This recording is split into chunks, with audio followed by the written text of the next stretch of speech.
Okay, are we on? Yeah, I hope you can hear me. If everybody can hear me, I'm Robert Bookwalter. I'm a professor of communication and dean of the College of Liberal Arts. I'm a member of the One Marshall U campaign committee, which is a campaign to foster productive dialogue among people all across campus of all different opinions and ideas.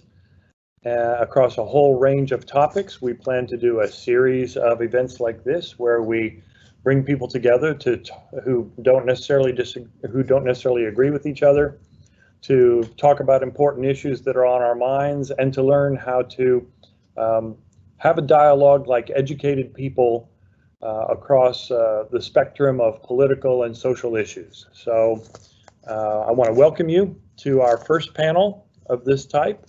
Which is a discussion about how to navigate challenging conversations. Throughout history, there have been deep divisions between political parties, between residents of different regions and supporters of various social causes, between members of different religions, and so on. There seems to be no end to the temptation among humans to draw dividing lines between our in-groups and our out-groups, between the people who we consider like us and those we consider unlike us. But we live in a world where it is almost impossible to avoid contacting and interacting and engaging with people from the other side of some dividing line. So we wind up in conversations with people who challenge our ideas, our values, and our beliefs and our points of view. And we don't have to look very hard to find examples of times when these encounters have frankly just turned ugly. Sometimes people are just sarcastic and dismissive or mildly insulting, but sometimes they are contemptuous and cruel and even sometimes threatening or violent. So tonight we want to have a conversation with our guest panelists about how to engage with others who think and act and vote differently than we do in conversations without destroying the relationships or devolving into insults or worse. So I'm going to turn this over to our panelists in a moment to share their different perspectives on divisive conversations and the divisiveness in our culture today, and talk about how it can make us stronger and how it can make us weaker, and how they think college-educated leaders of tomorrow should conduct themselves in challenging conversations with people from the other side of a dividing line. And so the panelists that we've invited to come today and who've been good enough to join us are Evan Barker, who's a political science senior from Grayson, Kentucky, and a representative of the Pre-Law Club and the pre-law students here at Marshall. We have Jasper Ball, who is a sophomore geography major from Charleston, West Virginia, who represents the College Democrats. We have Anna Williams, a communication studies senior from Parkersburg, West Virginia, who is the president of the Student Government Association. Some of you voted for her. And we've asked Alex Torres to join us. He is a biomechanics senior from Hurricane, West Virginia, who represents the college Republicans. And I'm not sure, Alex, are you there? Alex is out there. So let me just open with a question, and we want to hear mostly from our panelists tonight from their different perspectives. And so let's just start with a question of whether you think that politics, in fact, and political conversation really has become too polarized and divisive. Like, is it okay for it to be this way, or is it gotten out of hand? So, Evan, why don't I throw the question to you first, and we'll kind of let the conversation evolve from there. Okay, yeah. I think American politics, we are more polarized than ever. I think we're living in really historic times. I mean, the right's getting righter, the left is getting lefter. I think that's true. I guess the question is, like, what do we do about the polarization of American politics? And maybe it starts on like a personal level of understanding and like this mutual understanding of maybe it's not like an us versus them mentality, and maybe we're like a lot more similar than we think we are. So do I think American politics are more polarized than ever? Absolutely. However, I guess the difficulty in that is navigating that. Like, what do we do about it? Okay, Jasper, what do you think about the level of divisiveness in our conversations today?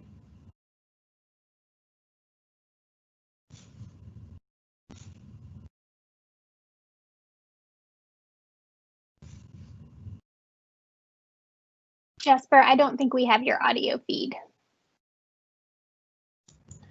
There we go. Okay, so polarization has always been a problem. I mean, we get our information from different sources. Nowadays, we have recommender systems that give you personalized information that shows you only what you would like to see. But I think we shouldn't lose perspective and say it's necessarily the worst it's ever been.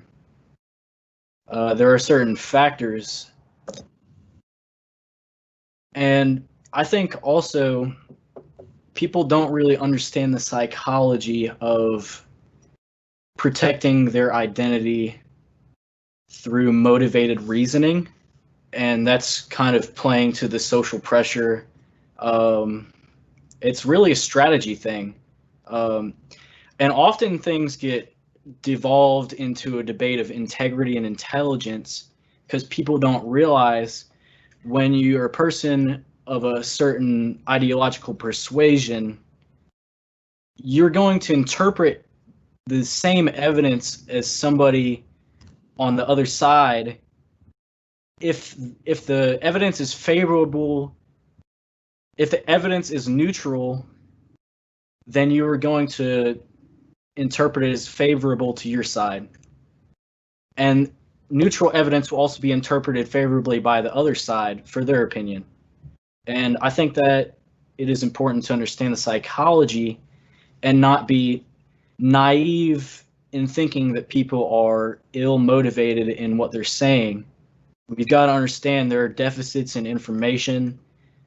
People are trying to do what is best generally. Okay, thank you. Anna, what do you think about divisiveness in our current climate?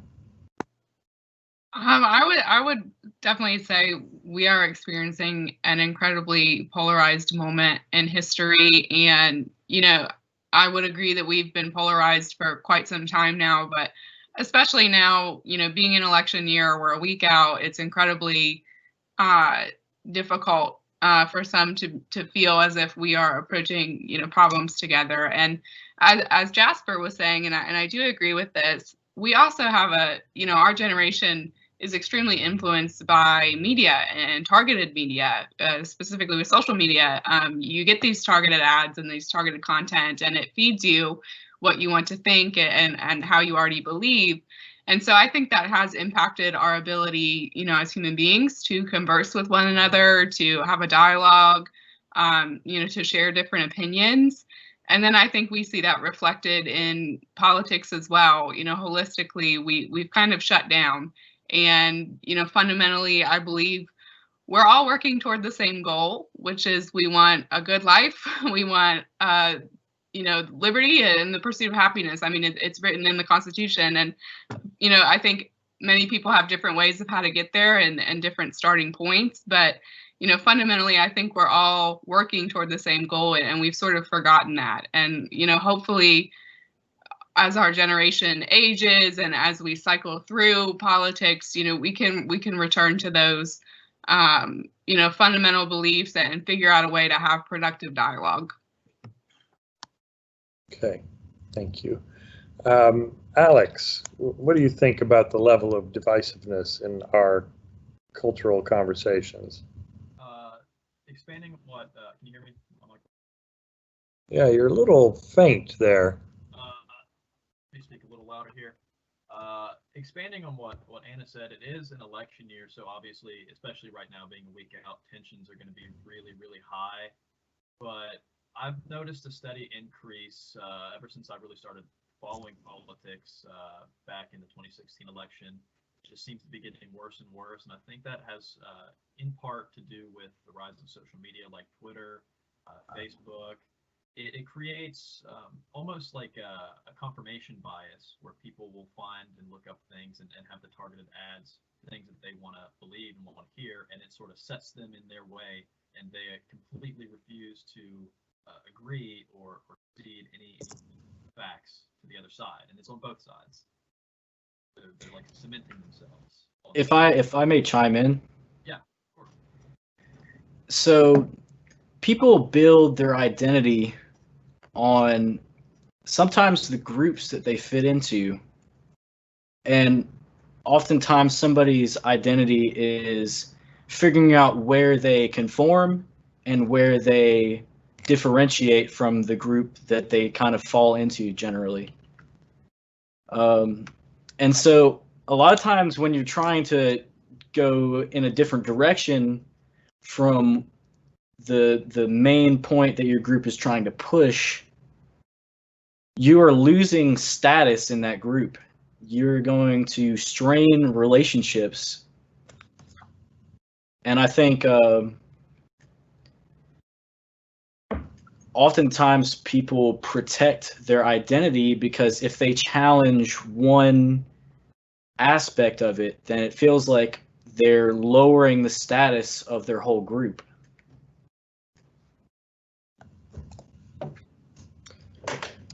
Yeah, I think that's a good point. Certainly, social media and the entire media climate now has so many options that it is much easier now than it was 40 or 50 years ago to stay in your own information bubble, to expose yourself, to spend all your media time in only outlets that sort of agree with your ideology. That wasn't the case maybe in the 60s or even the 70s.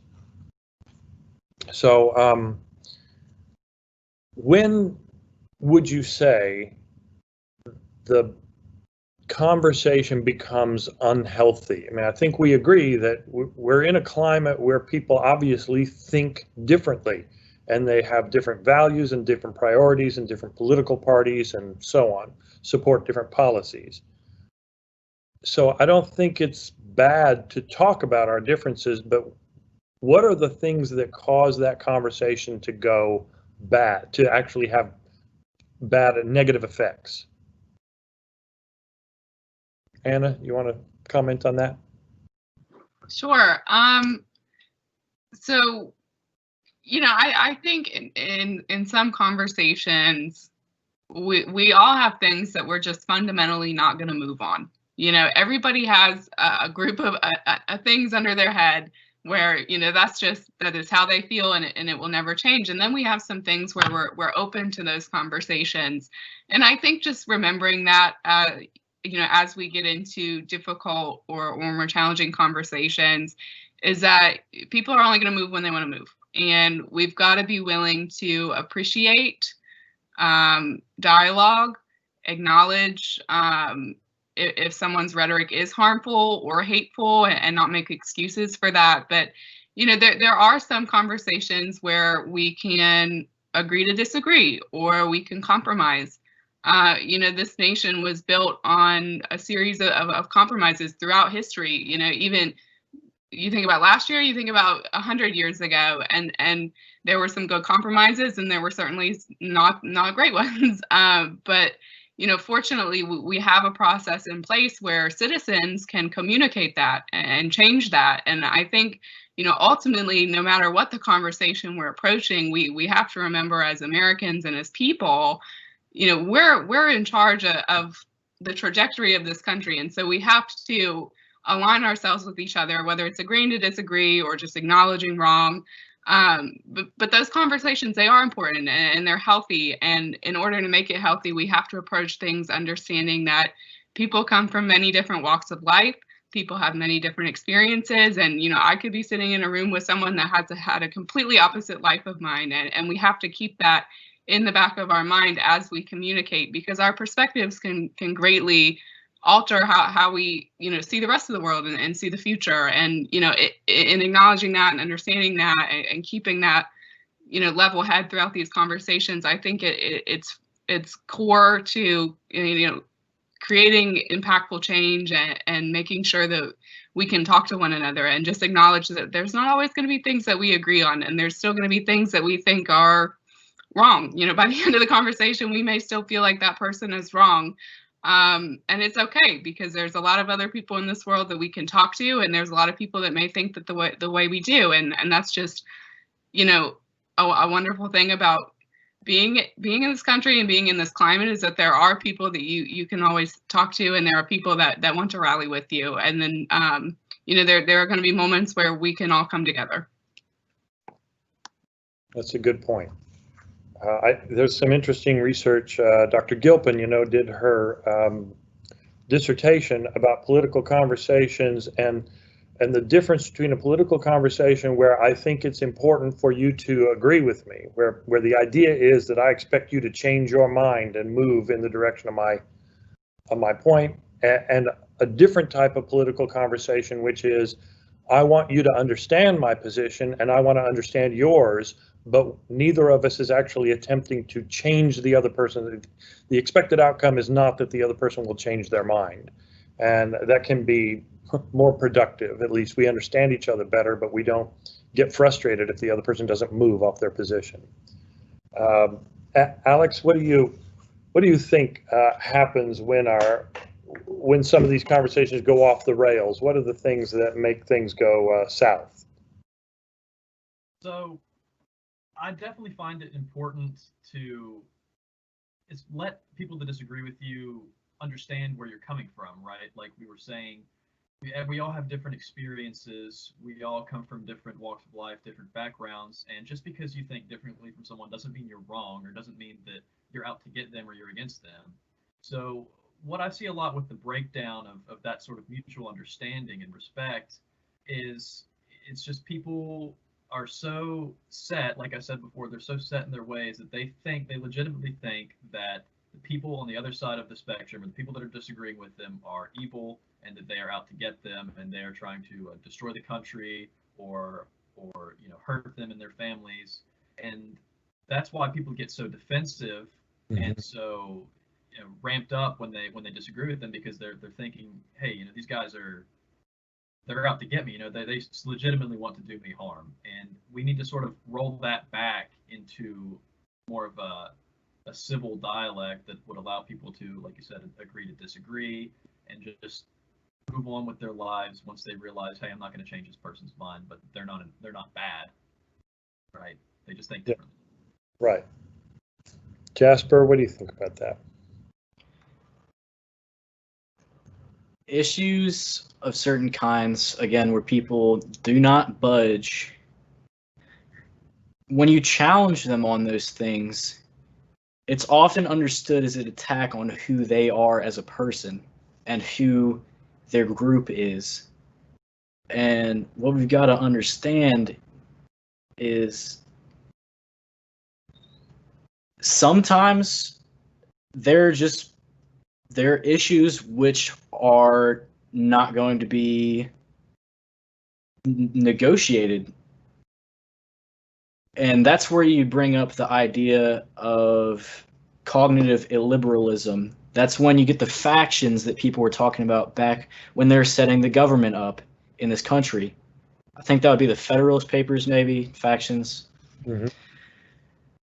So there's a lot of issues that there is either one way or there's the other. There is single issue voters, and there's often my way or the highway. And there's a lot of issues like this that people will vote for a party solely based on that one issue because it really resonates with them and the rhetoric behind it really resonates with them. And so a lot of times avoiding those issues is really the only thing you can do to cooperate on things that will actually move things forward, because the issues that people are stuck on are often more social issues rather than issues of what to do going forward. It's often issues on what people should be allowed to do. Let's see. And people also just become really identity-based, and these issues, they're tied to identities. If you're pointing out irrationalities in certain positions, and again, both positions on the same side of a split issue will have irrationalities in how they justify their position. It's just coming down to what people focus on in public office. That's really the issue. Mm-hmm. What are we putting our energy into moving the needle on? Yeah, and I want to ask Evan this same question, but I do think it's true that people get caught up in polarization. They're one issue, and it's okay for them to be one issue voters. That people vote in ways that I might think are wrong-headed, but I have the right to vote wrong-headedly, and so do they. So I think we need to provide them that privilege. So Evan, when do you think these conversations between people who have different ideas go off the rails? Yeah, first I'll say I think we have to place an importance on having like difficult and uncomfortable conversations. I think a lot of conversations are uncomfortable to have because they're like important to have. So I do think we have to place importance on having these like conversations with people who we disagree with, but I think it gets unproductive when the conversation is like you're arguing with someone who's like insulting you or being disrespectful or just like not acknowledging facts. Or yeah, I think when the conversation is unproductive because of the delivery of the opinion, I think that's when it gets blurry on when the conversation goes bad. I think we do have to have those conversations, but if it's unproductive because of those reasons, then what is there really to do? So yeah, and I think Jasper makes a good point as well earlier that sometimes we have a tendency as humans to think that if a person sort of stubbornly refuses to agree with us, they are implicitly telling us that we're dumb, that we're not as smart as they are, and so we sometimes take an issue disagreement as an insult when maybe it's not even intended as an insult, but our identity is wrapped up in our thoughts. In the Q&A section over here I'm looking at, one of the listeners has asked whether we can address the impact of the elimination of the fairness doctrine on the media environment. I made this, so I'm going to say something just briefly about this because this is my wife's favorite topic. She is a political communication expert who wrote her master's thesis about how people respond to presidential debates. But in any case, under the Reagan administration, we eliminated the fairness doctrine. I was mentioning that in today's media climate, it is easier for us to go find media outlets that only support our own point of view. I can only listen to conservative talk radio and conservative stations, or liberal radio and liberal television stations. I can my Facebook feed and my Twitter feed and whatever can be filled up with people who are like-minded, and I can insulate myself from others. And back in the 60s and 70s up until the 80s, you could not do that because, first of all, there were only broadcast television stations, so there were 3 or 4 news programs. Those news programs were required to show both sides of an issue, to have a balanced approach.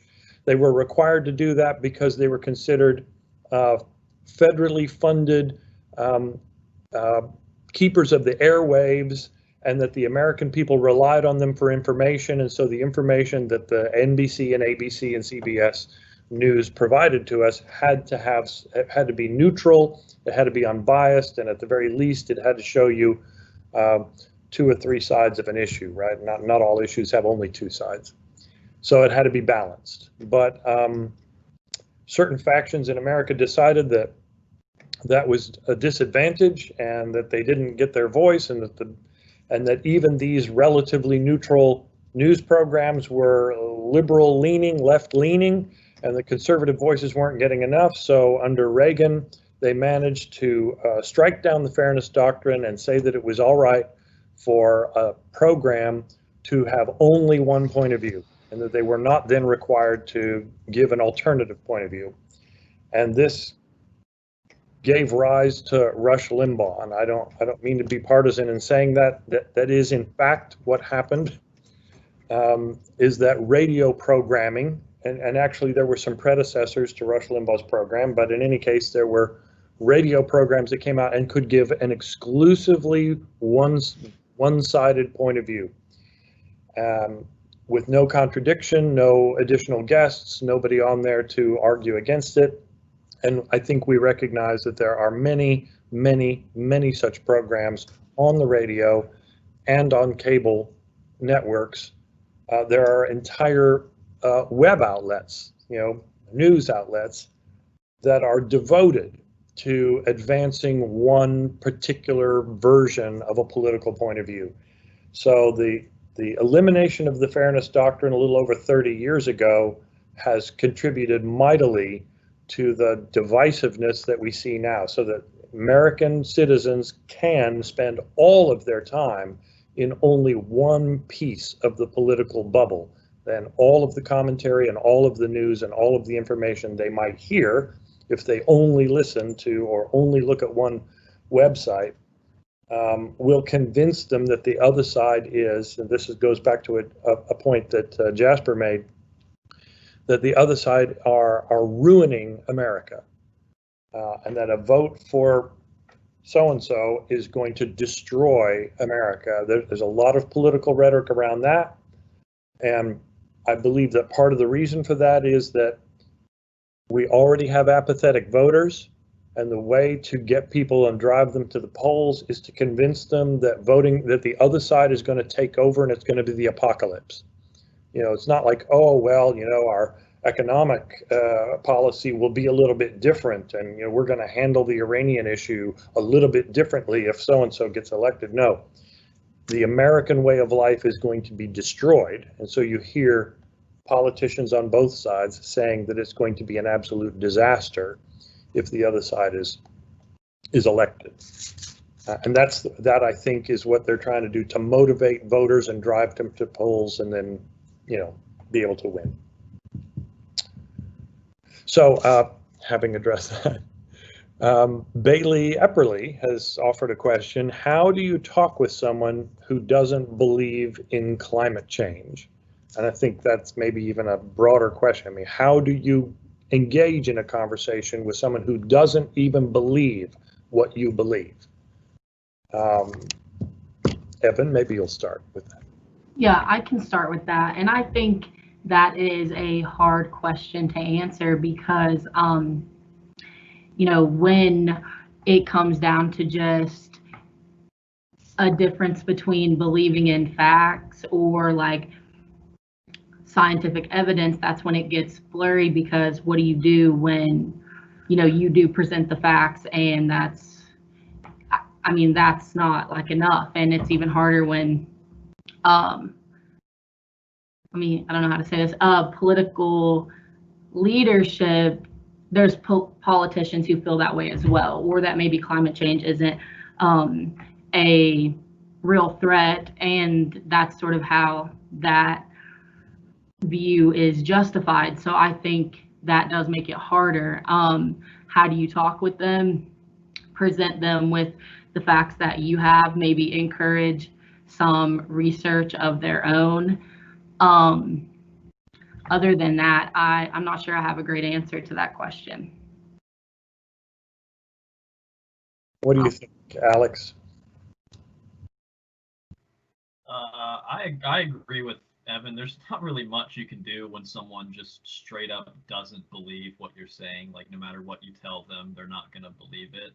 So you just have to sort of accept, I guess, that there's not really much you can do and move on. Try to talk about other things, because some people's minds can't be changed. Yeah, Jasper.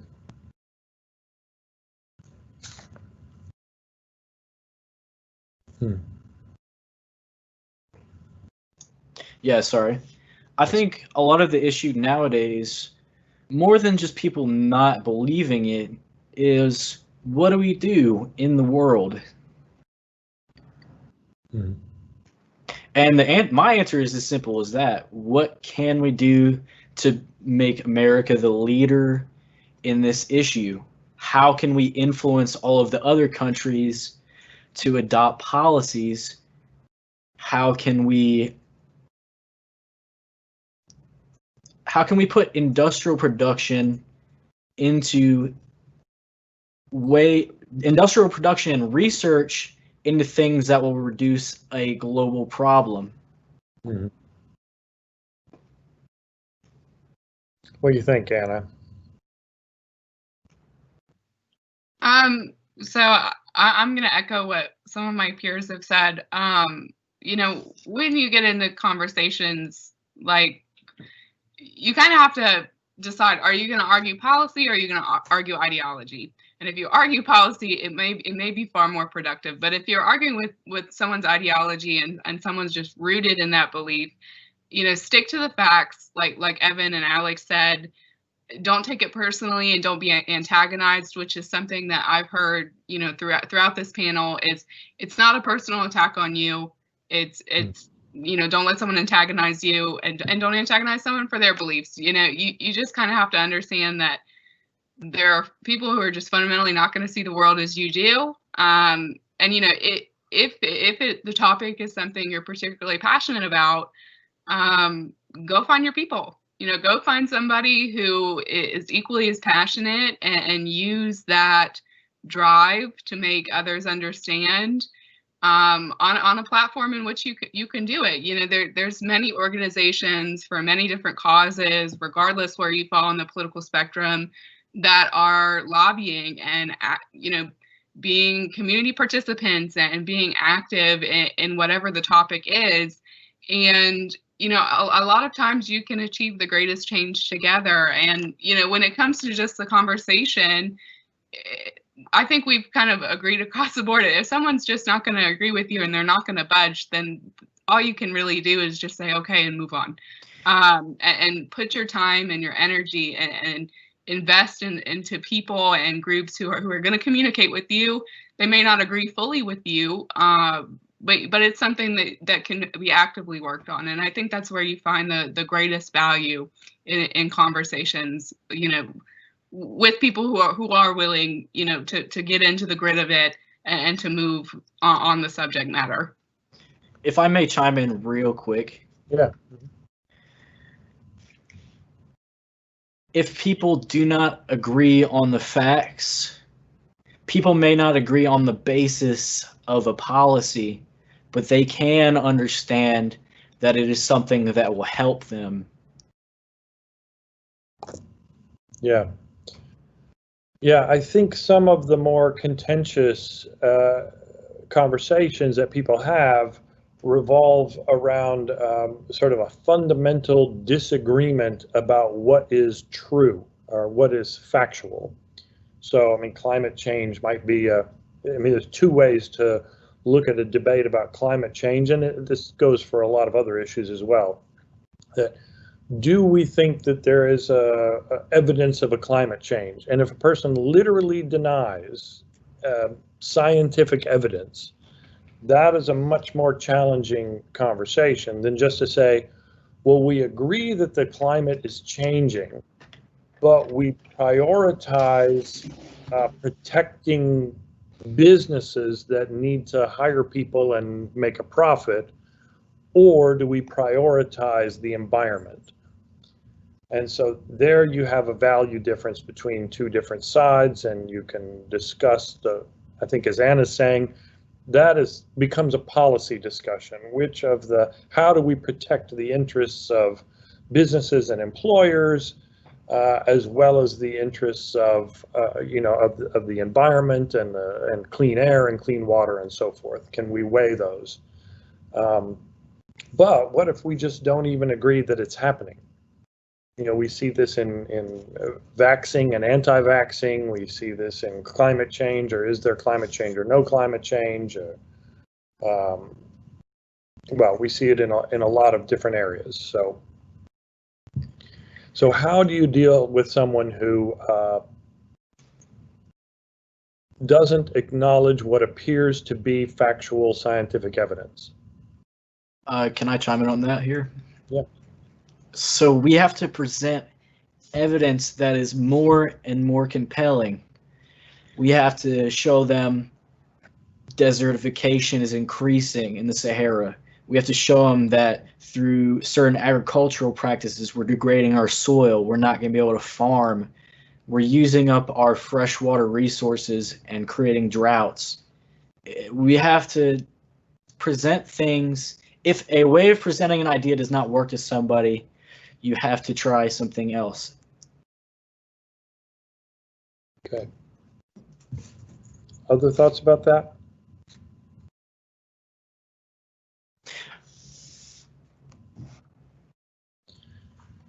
All right, so would you agree that social media is a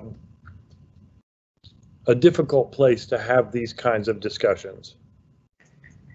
Yeah, you're not going to see things. You don't see information unless you're in that bubble. It's hard. If you put money into it, I mean, that's really what a lot of this boils down to. If you put money into a sponsored ad, that's kind of the point of all of this. It boils down to what money interests are where. So you all are on social media, is that right? Yep. Yeah. Yeah, I mean, certainly one of the things I see on social media is it's a terrible place to have a dialogue because everything has to be short. And then it tends to be one-sided or oversimplified. But Alex, what's your experience of political discourse on social media? It's pretty terrible.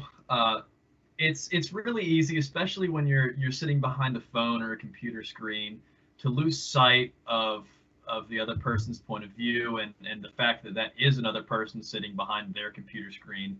And it's really easy to say things that you definitely wouldn't say to someone's face, and if you did, you probably would end up getting into a fight or some sort of altercation.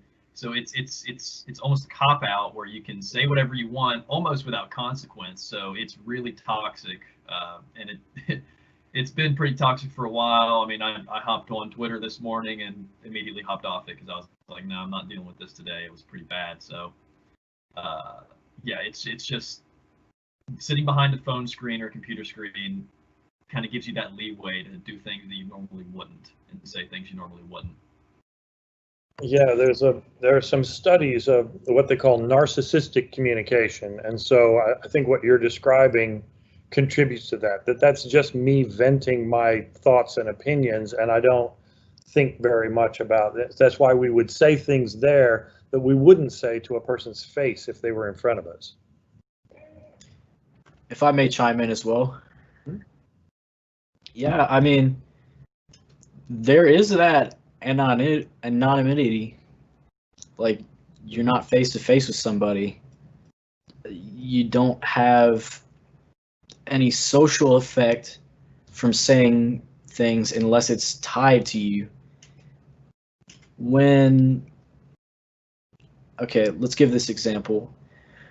You can make a long, heartfelt post about anything under the sun.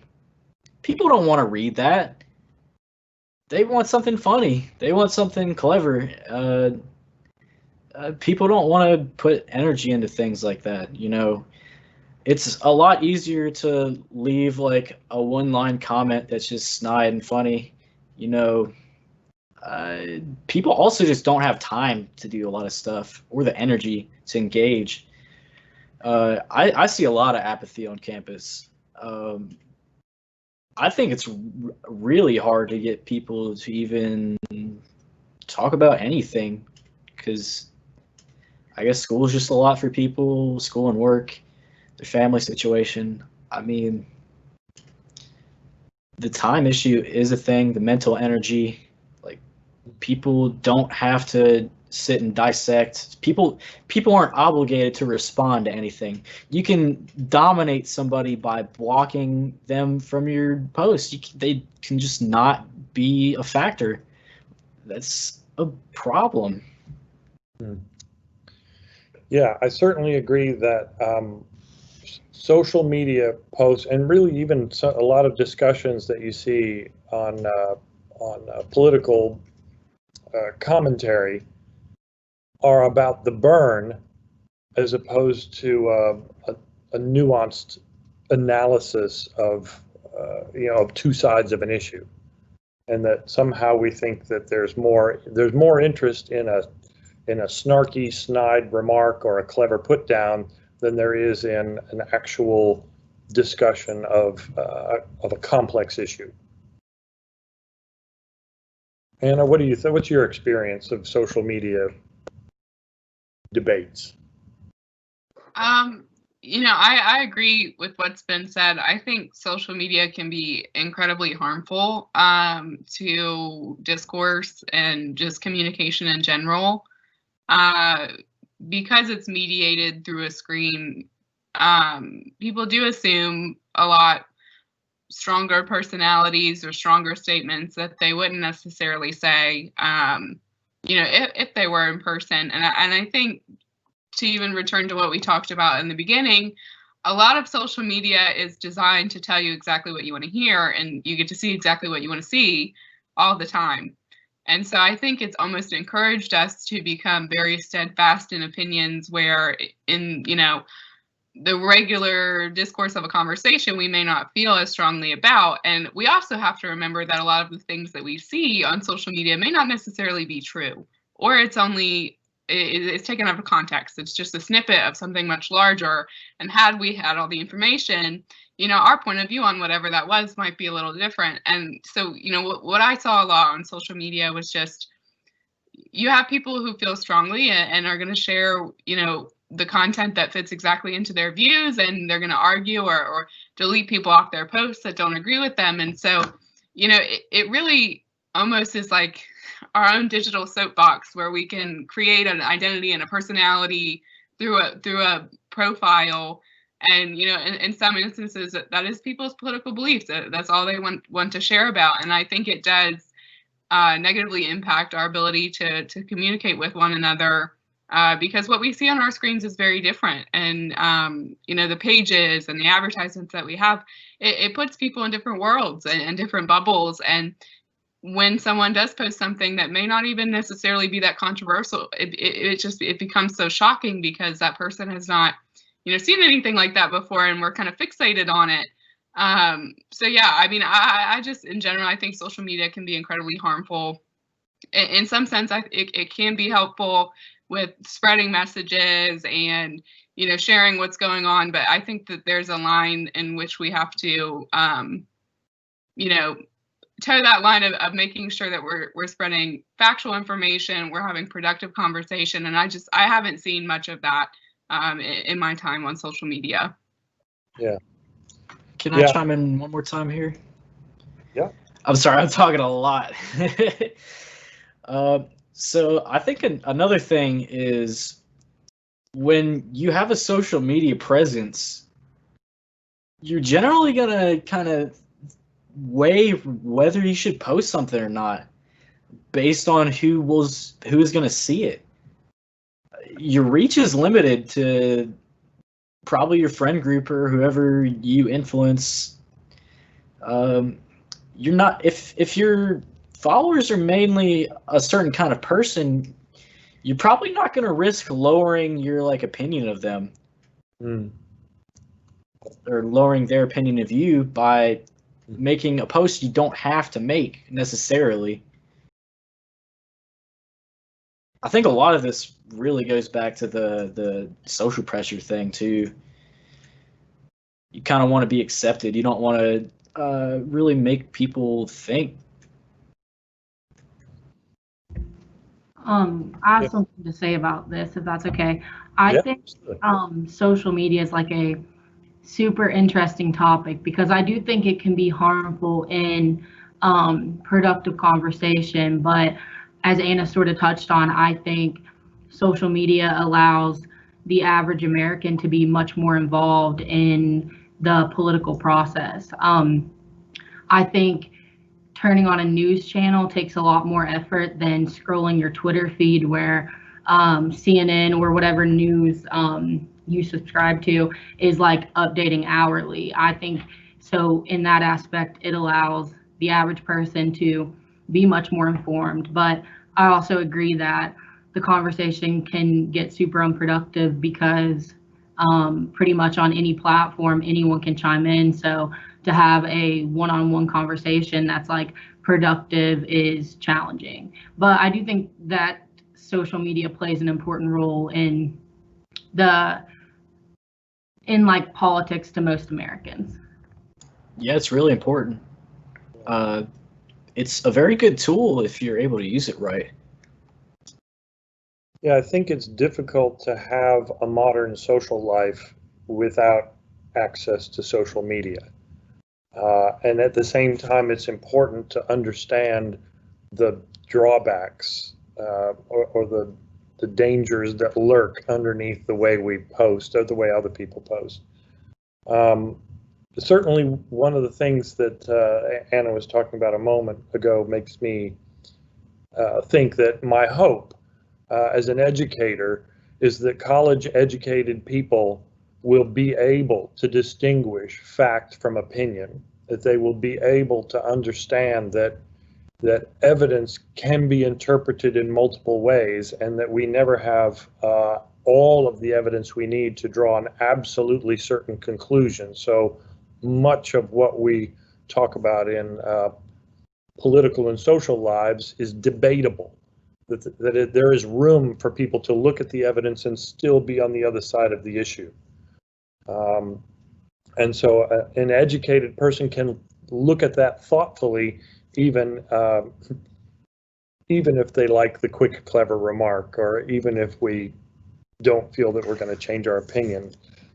Let me just ask a little bit about a comment that was made very early in the discussion about how we need to look at how we're similar, and it caused me to wonder whether we really give other people credit, particularly these sort of folks on the other side of the divide.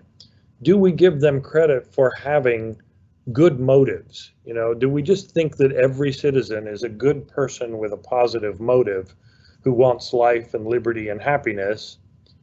Or do we sometimes look at what we see and look at these conversations and think, that person does not mean me well and does not mean the country well, right? So do we give all citizens credit for being good people and having something in common with us? Can I start on this? Of course. We definitely don't. And that's a major issue. We don't use the charity principle because way too often everybody just gets swept into these characterizations of people as being extremists because those are the voices that are elevated. You're not going to have a calm, level-headed person make the news. That's not how it works. It's to make money. And that's really the key problem. You're not going to see somebody making points that are beyond a certain level of complexity because everybody has a different set of what they've experienced, what they've seen in the news, and every different experience you have affects how you interpret something in the future. What do you think, Kevin? Yeah, I think it's super easy to demonize people on the other side of this divide because, I think polarization plays a lot into that. And I think it's super easy to do that because it's hard to understand where someone's coming from when their beliefs are just like vastly different than yours. So yeah, I think everyone's guilty of that. I personally know I'm guilty of that sometimes, but I think it's just important to understand, as Jasper was sort of talking, like everyone has these different life experiences, like a different moral set, a different set of values that they are just basing their political direction in. Yeah, I think we definitely have to remember to sort of understand that it's not necessarily that a lot of people aren't coming from like a negative or bad place. It's just the experiences they have and the morals they have, their value set is just so different than ours that you don't see eye to eye on a lot of issues. Can I snap back again? Yes. Yeah, I talked about this earlier, and I think it's important. That motivated reasoning from identity and not wanting to make people mad, not wanting to lower your status in your group, because opportunity is relative. You know, whatever people are able to present to you, whatever you see, that's a lot of times what's going to influence what you believe. And I had something else, but I'll figure it out later. Okay, well, let's let Anna and Alex comment a little bit about whether we give people credit for good motives who live on the other side of our political spectrum. Something that I find myself, thinking about more and more is the intersection of our identities and our politics. And, I think Evan and Jasper have said this also, our experiences are, going to shape our worldview. There's kind of no way around that. And you have to keep in mind as much as, what you experience, someone else has as well. And that's why they formed the opinion that they have. And our opinions can change over time as well. And, I'm not going to be naive enough to say that there are people who have bad motives don't exist, because there are people who genuinely do have bad motives. But I feel like most people are good-natured in the opinions that they create. But like I said, there's always going to be those fundamental differences. And we have to remember, and I said this at the first question, ultimately, I think we're all working toward the same goal, which is to have a good life and to be afforded, what being an American has promised us. But where we differ is how to get there and where we start. And so, I would like to see it as we shift as a culture and in the future to sort of acknowledging that and understanding that there are multiple ways to get to a goal. And although the goal may have different subpoints, there's generally one broad goal. And I think that we, as a country and as people, we just have to do a better job of remembering that and understanding that these conversations are going to shape our politics. And in order to recover from the polarization that we're in, we're going to have those difficult conversations, and we're going to have to reach across the aisle at some point. And, to start with that, we just have to understand where the other side or the other person is coming from and what they may have experienced, how that attributes to where they're coming from. Right. Alex, you want to chime in on this? Sure. So, I'm sure we all are guilty at least some point in our life of judging people because of on the other side about things they say. And I try to be an optimist. I try to think, yeah, these people, they're good. They have good motives. Not everyone is bad, and of course, there are some people that will be, like Anna said. But take for instance, Jasper here with the College Democrats, right? I'm not sure if you were there last year. I sat in on one of your guys' meetings. I came. Yeah, I remember. Yeah. We had, it was a little tense at first. I'm not gonna lie, it was a little awkward, but we ended up, joking around, and we were talking about things, and it was really nice to get to see your guys' standpoint and understand, what you guys are talking about in your meetings and how you go about things. And your President Bailey, I don't know if she's still the president or chairman. She came to one of our meetings. We had good, productive discussions. And it was honestly nice to be able to sit down and talk to someone on the other side without fearing of getting some sort of an earful, getting yelled at, and just have a civil discussion about things.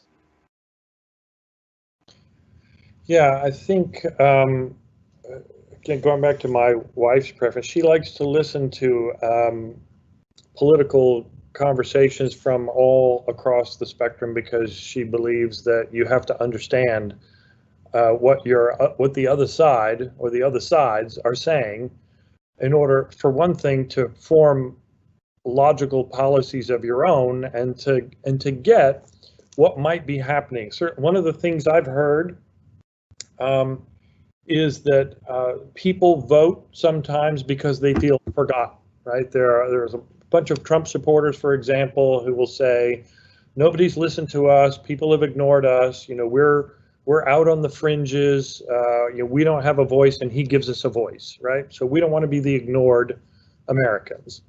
And there are people on the other side of the political spectrum who say, there are policies that threaten us. They threaten our economic livelihood, they threaten our rights, our right to marry the people that we love, or our right to keep a job or something like that. So those of us here on this panel have some degree of privilege because we're in college, and we maybe don't feel quite as oppressed as some other people in America, people who feel they've been completely forgotten, people who think their livelihoods are at stake, people who think their health or their lives are at stake. Those people are likely to be far more vigorous protesters than possibly you or I. And so I think we need to reach out our minds and our understanding and our intelligence and our education and our ability to grasp multiple points of view to understand what life is like for people who are having a very difficult time, arguably much more difficult than mine or yours, so that we can form policies in the United States that do not fundamentally disadvantage other people. Even those who don't vote the same way that I do or don't live in the same region that I do. So anyway, that's my thought about why it's important for us to continue to have these conversations and to have them in such a way that expands our understanding as opposed to just draws a brighter line between us, if you follow what I'm saying about that. Yeah, if I could chime in, I actually think I have something very productive. So when it comes to people who support Trump, it's because Democrats in the past have been corrupt. They have not listened to people's concerns. They have been classists saying, oh, you redneck, like, it's okay to be poor in Appalachian. It's okay to be from the Midwest. And people have got to understand, man, everybody's just trying to get by. We've got to work to give people opportunity and not stereotype people. We've got to build people's confidence to be players in the game. Right. So we're basically hitting the end of our time. If you had one, that's a good piece of advice. I'll give the other three of you a chance to offer one last piece of advice, if you will, to the folks who have logged in to follow our discussion. Alex, what do you think? If I had one piece of advice for the viewers here to take away, it's just be kind to one another. It's really not that hard to just sit down and listen to someone else and not insult them and attack them and try to harm them in any way. If everyone in the world honestly was just kinder, was just a little bit nicer, we probably wouldn't be having all these problems, but alas. I mean, that's pretty true. You've got to understand, people believe things for a reason generally. People aren't going to have unfounded beliefs. It's going to be from what they've seen and experienced. I mean, sometimes people are going to have stuff that's just irrational, But on the most part, people believe what they've experienced. And I think if we create policy through listening, we've got to show empathy, man. And that's really what all of it's about. Yeah, I agree. We need to understand people's lived experiences so that we can generate solutions that lift as many people up as possible. Evan, do you have a bit of advice for the listeners before we wrap up? Yeah, as I've said, I think have the challenging conversations, have the uncomfortable conversations, try to sympathize, but make sure you're having those conversations. And then I'll leave you with the famous quote from RBG, fight for things you care about, but do it in a way that leads others to join you. Thank you. And Anna, what about you? You know, I don't think Evan could have said it any better. I think that's one of the perfect, you know, quotes, especially for in this context. But just to echo that, you know, read and expose yourself to multiple opinions, multiple viewpoints, you know, multiple sources of information. Communicate with people of many different walks of life and different backgrounds, and vote. You know, that's how we create the most impactful changes, is through who we vote for, and you know, exercise the civic duties, but also, you know, what's fundamental to democracy is our communication as citizens, and to make sure that we, you know, open our minds and speak to one another again, and work toward a better. Absolutely. Oh my gosh, she froze there, didn't she? Oh no. Well, absolutely. We need to work towards a better way of living and a better world, and a better campus. So I really want to thank all of the panelists and all of those of you who logged in to follow us tonight. This is an important effort at Marshall. The One Marshall U campaign is an ongoing campaign to promote civil discourse and engaged conversations between members of our Marshall community, and our alumni, and people in the community beyond, and frankly all across the nation. We are a complicated group of folks. We are a diverse group of folks. We're tall and short. You know, we're all different colors. We're different genders, where you come from different backgrounds. We have different identities, and we certainly have different political and social and cultural thoughts about what it should be like. But we're all members of one Marshall U community, and honestly, across the nation, we're all citizens of a great country. And so it's important for us to understand our differences well enough that we can recognize the rights of everyone to here on campus, to get an education, to improve themselves, and to go out and make successful lives. And I think across the country, to live, you know, some version of the American dreams, to find some success as a citizen of the U.S. and to be treated with the same kind of respect and empathy and forbearance that honestly I expect. I expect people to treat me with respect and forbearance. And so I need to be willing to give that same to others. So please look for the One Marshall U campaign on the Marshall website. You can just go marshall.edu/onemarshallU, all one, with no spaces, all one word. And we'll have more events in the future. I hope you'll join us then. I hope you enjoyed being on the panel again.